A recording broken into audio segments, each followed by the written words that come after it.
Hey friends, today I want to do something a little different for our devotional we've been doing on the Gathering page. I've been doing the Draw a Circle prayer book by Mark Batterson with my boys, Steve Leap and Josh Storts. And today I was looking at the timing of God in my life. And here are about 32 things that God has done in specific times in my life.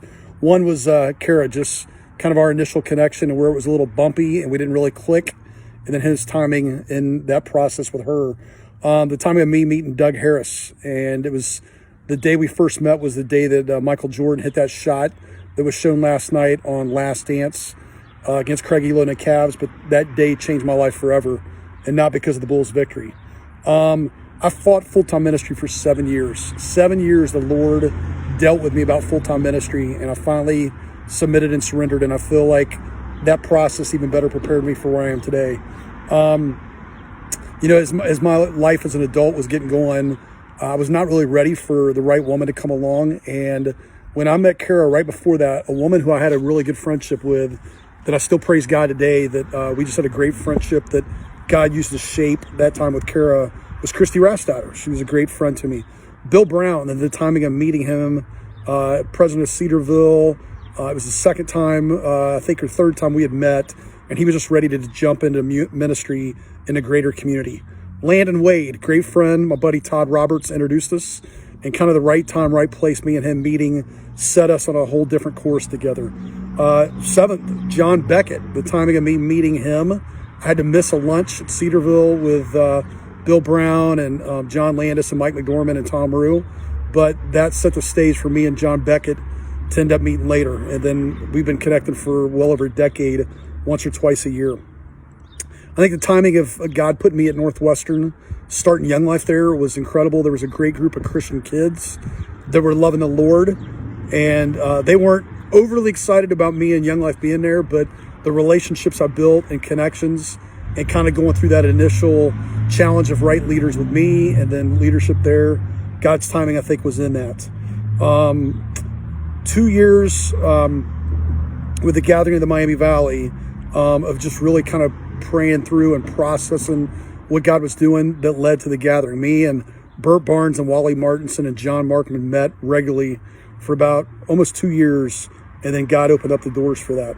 I think our house, getting this house where I'm sitting outside of now, God's timing was all over that. Jaden particularly was really wanting a new house, and I said, well, seek the Lord, pray about it. We're not just getting a new house to have a new house, but if the Lord wants to use that for whatever, and maybe he'll meet the desires of your heart with the fourth bedroom. And sure enough, that happened. I would say Pat Rastatter, our friendship and the timing of me coming into his life and him kind of being slow and prodding. And there's a funny story about us going to an Ohio State football game with a couple other guys. But then Pat was the first chairman of my board with the Gathering. Jeremy Hudson, we have a history of our initial several years knowing each other was not great. And I think God really used that in my life to get me past me, probably to get him past himself. And then we just forged what's become a great friendship, partnership, and ministry on many levels.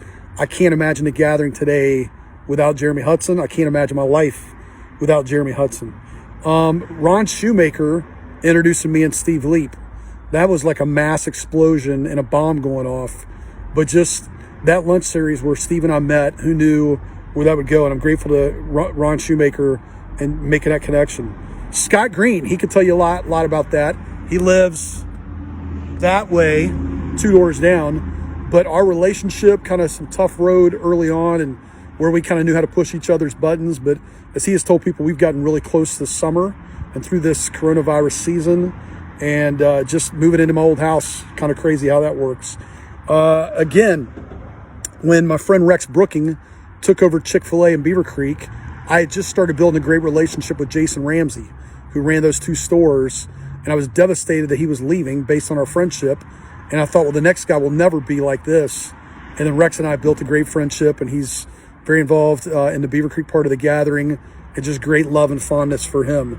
And then Doug Harris, who I mentioned earlier, coming into my life, and then through him, shortly thereafter, I meet Wally Martinson. Shortly thereafter, he introduces me to Larry Klatt through a mission trip that he had to back out of really set the course of my life. So I've got 16 more of these. I'm going to wait and do these later, but those are 16 ways that God has been very specific and worked in my life with his perfect timing. Have a great day, friends.